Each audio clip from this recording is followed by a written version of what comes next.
Olá pessoal, essa é a aula 7, que trata de conceitos de fluidização. É a parte 1 de 3 partes. Nós vamos tratar, primeiramente, nessa primeira parte, de fluidização e suas aplicações. Vocês estão vendo logo aqui abaixo os outros itens que nós vamos tratar. Nessa primeira parte também trataremos da classificação de Geldert. Na parte 2, sobre velocidade mínima fluidização e os regimes de fluidização, que é um próximo vídeo. Também sobre fornalhas, caldeiras e gasificadores de leite fluidizado, borbulhante, daí a parte 3. E a outra parte 3 também trata de fornalhas, caldeiras e gasificadores de leite fluidizado circulante e não borbulhante. Okay? Então vamos para o primeiro tópico da parte 1. O que é a fluidização? Bom, a fluidização, ela trata, é um processo, né, que aborda partículas sólidas, né, que se comportam como um fluido, ou seja, estão em um estado de fluidez através do contato com o gás ou líquido. Né? A gente pode tratar essas partículas em contato com um gás a uma determinada velocidade, né? A partir de uma determinada velocidade desse gás ou desse líquido sendo injetado, as partículas elas entram em movimento, né? Elas adquirem velocidade suficiente para suportar, para se comportarem como um fluido. Então, o gás faz um movimento ascendente, né? Onde as partículas adquirem velocidade e se comportam como um fluido, né? O leito, então, ele assume o aspecto de um líquido, literalmente. A gente vai ver logo à frente algumas situações onde isso ocorre. Tá? Então, por isso, fluidização ou fluidizado, porque as partículas se comportam literalmente como um fluido. Existe uma velocidade, depois a gente vai ver com mais detalhes à frente, que é a velocidade de mínima fluidização, que é uma velocidade minimamente necessária para que essas partículas comecem a se comportar como um fluido. Okay? A partir de uma determinada velocidade superficial, que é acima dessa velocidade de mínima fluidização, a gente começa a gerar bolhas no leito de partículas. Então, a partir desse momento, a gente tem aí sim uma transferência de massa facilitada entre as partículas e o gás. A gente vai ver isso, essas variações dessa velocidade superficial, conforme a gente varia essa velocidade, a gente vai mudando os regimes desse processo de fluidização. Ok? Bom, eu vou começar aqui com um primeiro vídeo. E aí vocês vão ter noção de opções, né, de fluidização. Aqui é uma fluidização, sendo o ar injetado na base, né, do equipamento, onde tem partículas e essas bolhas vão sendo formadas. Né? Se eu colocar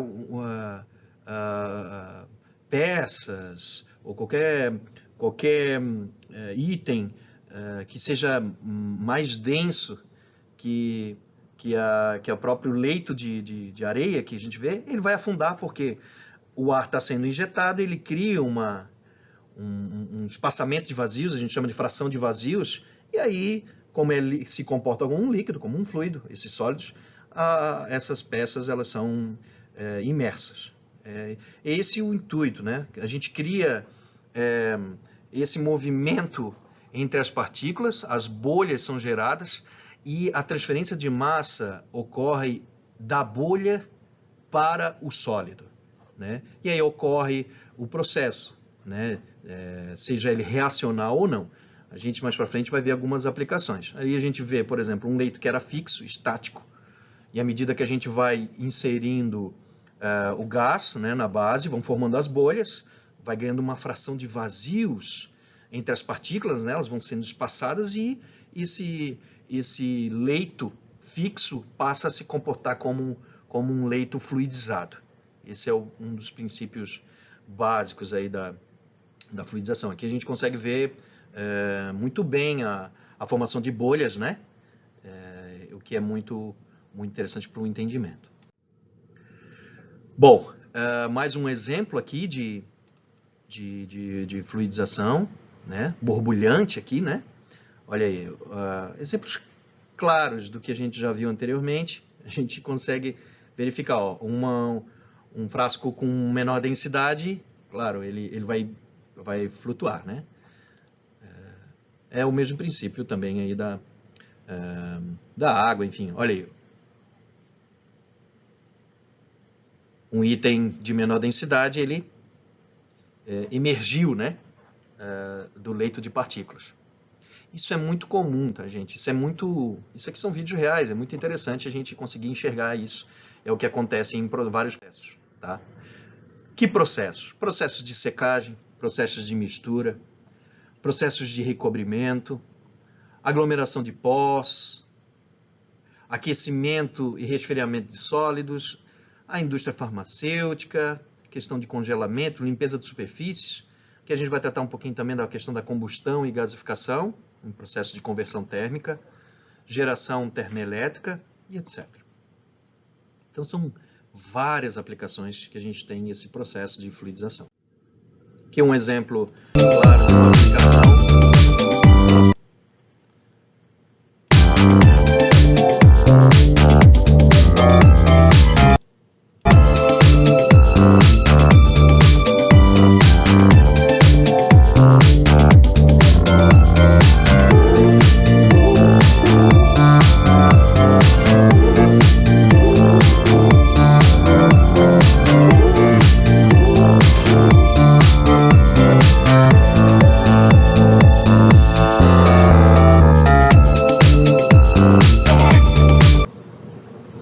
Vocês viram aí, então, é um processo de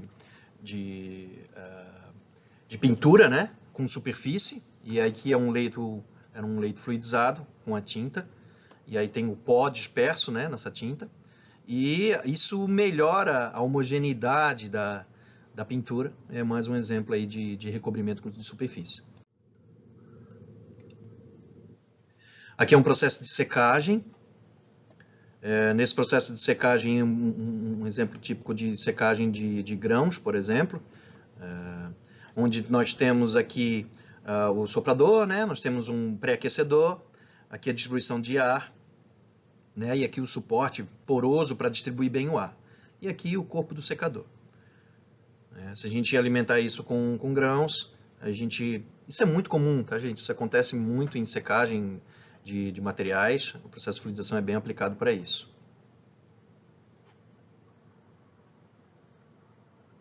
Aí um processo bem tradicional e convencional. Aqui um outro processo de fluidização, onde aqui a gente pode ter o que a gente quer recobrir, é um processo de recobrimento, né? Aqui nós temos um jato de tinta, por exemplo, onde as partículas são... E aqui eu tenho o ar sendo injetado no fundo dessa câmara, digamos assim. E aí nós temos um recobrimento dessas partículas. Isso é muito interessante porque o leito fluidizado, ele dá, com uma das grandes vantagens dele, é de melhorar a transferência de massa, né? Porque o contato gás sólido é muito grande e muito facilitado com o leito fluidizado. Então, isso é bem típico desse processo, tá? Então, o coating, que é o recobrimento e as partículas. Gente, a segunda parte dessa primeira apresentação, ela trata da classificação de Geodert. O que é a classificação de Geodert? A classificação de Geodert é muito importante para nós classificarmos as partículas. Por que é importante classificar as partículas? Porque a partir dessa classificação, que a gente dá a partir de letras, classificação do tipo A, B, C e D, a gente tem um indicativo da facilidade ou dificuldade dessa fluidização. Tá? Por exemplo, partículas As, a gente chama de fluidização com aeração. É uma partícula com boa facilidade da aeração. Por quê? A gente tem aqui, o que é dado nos eixos Y e X da classificação de Geodert? No eixo Y, nós temos a massa específica do sólido, da partícula, menos a massa específica do gás. Então, como as diferenças são geralmente muito grandes, basicamente o que predomina é a massa específica da partícula. Então, quanto mais densa ela for, né, e se ela tiver um tamanho, aqui é diâmetro de partícula, que é em micrometros, se a gente tiver uma partícula de baixa densidade e de tamanho pequeno, ela é difícil de fluidizar. Por quê? Aqui a gente chama a classificação do tipo C, que é a fluidização coesiva, partículas finas e leves. Isso é muito ruim de fluidizar. Quando, à medida que a gente vai aumentando essas partículas, por exemplo, vamos dar um exemplo bem típico aqui, madeira, né? Ou pó de serra, ou madeira. À medida que a gente vai aumentando, a densidade é perto de 0,5, por exemplo. À medida que a gente vai aumentando o tamanho, ela sai de coesiva, ou seja, uma partícula difícil de fluidizar, para uma partícula bem airável, que é muito bom. Quais são os bons aqui para fluidizar? O tipo A e o tipo B também é bem aceitável. O tipo A, então, é a aeração, que é muito bom, é o melhor. Fluidização do tipo areia, não é uma fluidização que é bem factível, ela tem boa interação partícula-gás. A tipo C é muito ruim, é o que a gente tem que tentar evitar, porque a gente não consegue trabalhar com fluidização em partículas do tipo C. E a tipo D é tipo jorro, são partículas de alta densidade, uma massa específica, e grande diâmetro de partícula. Então elas se comportam como jorro. É ruim? Porque acaba trabalhando com uma demanda de energia para o soprador muito grande, porque são partículas densas, maiores, enfim. Mas ainda é possível trabalhar, em alguns casos. Depende muito também de formato de partícula, tudo isso precisa ser levado em conta, tá? Mas essa classificação de Guildat, ela dá essa ideia. Então, partículas do tipo A e B são, assim, digamos, bem avaliadas. A do tipo C não é boa para fluidização. E tipo D é de jorro, que tem que tomar muito cuidado, mas é possível trabalhar com ela também. Aqui a gente vai dar alguns exemplos de classificação de cada tipo, tá? Como a gente comentou, fluidização com aeração, o pó de serra aí é um bom exemplo. O tipo B são areias, são partículas mais densas, né? Apesar de ter, às vezes, tamanho de partícula não tão pequenos quanto do tipo A. A gente aumenta um pouquinho o tamanho da partícula e aumenta a massa específica. A gente, às vezes, com a mesma massa específica, só aumentando o tamanho de partícula, a gente modifica a classificação de uma para outra. Tá? A do tipo C, que é coesiva, é muito ruim. Aqui é outro exemplo. Por exemplo, pó, né? É muito ruim, a gente vai mostrar alguns vídeos depois. E, por exemplo, o tipo D, que é a fluidização do tipo de jorro, né? Que são partículas, a gente vê aqui tamanhos, partículas maiores e partículas mais densas. Okay? Aqui um exemplo de fluidização do grupo A, como a gente comentou. Aí, isso é uma fluidização, uma característica, né? Onde há uma coalescência das bolhas facilitada, a transferência de massa e quando em processos térmicos de calor também é muito bom. Tá? A ideia é que nós tenhamos diâmetros de bolhas uniformes, o que é muito importante para essa transferência. Tá? Partículas do grupo B, que ainda são bem aceitáveis também. Porém, a gente já vê um acréscimo. Só um momento.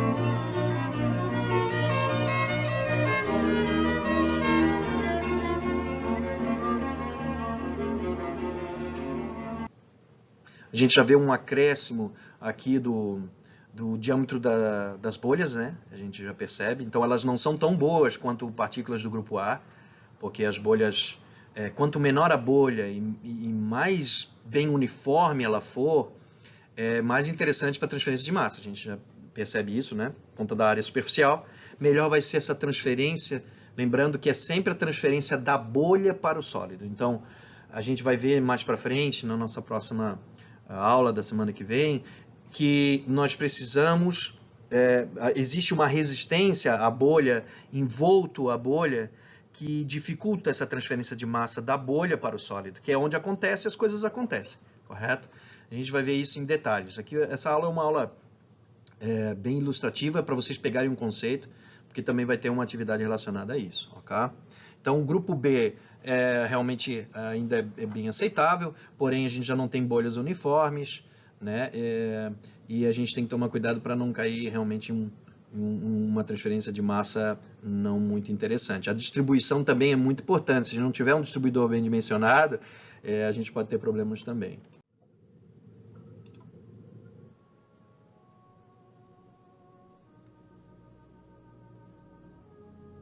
Aqui são partículas do grupo C, que são as ruins, né? Elas são pistonadas e se quebram, né? E criam canais preferenciais, o que não é muito interessante. Essa perda de carga ela é menor do que a própria massa das partículas, então ela cria canais preferenciais, isso é muito ruim.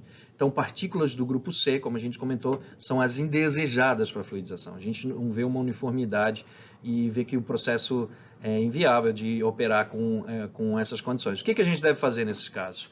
A gente deve modificar o tamanho de partícula. Se ela tiver não tem como eu modificar o tipo de material, eu tenho que trabalhar com essa premissa de modificar o tamanho da partícula para que a gente caia pelo menos no grupo A. Grupo D, que é jorro, né? A gente vai ver um exemplo aqui de um canal preferencial, tipo jorro, depois a gente vai ver outro exemplo também. Aqui a gente vê, existe um canal aqui, é arroz, né, sendo fluidizado com ar. Acontece o movimento? Acontece. Né? Nem sempre o jorro se comporta assim, tá? Às vezes toda essa massa é movimentada. Tá? Nesse caso específico do arroz, ele é muito difícil porque a geometria do arroz é ruim. A gente indica que quanto mais esférico for essa partícula, melhor vai ser essa fluidização e essa transferência. Tá? Então o arroz tem esse aspecto agulhado, ele dificulta realmente essa fluidização. E por ser denso e partículas grandes, ele cai no grupo D, que é o de jorro. Né? E nesse caso específico do arroz, ele cria um canal de um feixe, digamos assim, central, onde a transferência ela fica muito referida a esse eixo, né? A esse feixe. Então, a transferência de massa ela é prejudicada nesse sentido. Tá? Bom, aqui é um outro grupo, um exemplo de jorro, como eu comentei. Aqui é a torrefação de café, onde é feita a torra em diferentes temperaturas. Uma câmara de torra. Olha aí, o café. São partículas grandes, a gente vê. Tem uma relativa densidade. O café não é tão denso, mas por ter um tamanho de partícula muito grande, ele acaba caindo no grupo D.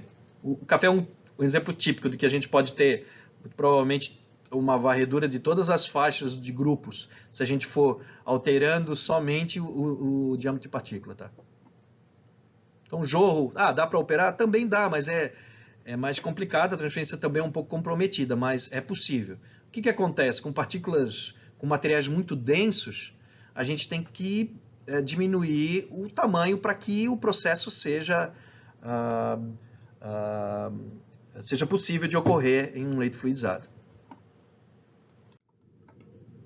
Gente, essa é a primeira parte, tá? Na sequência, a gente vai tratar dos regimes de fluidização, ok? E outras aplicações também.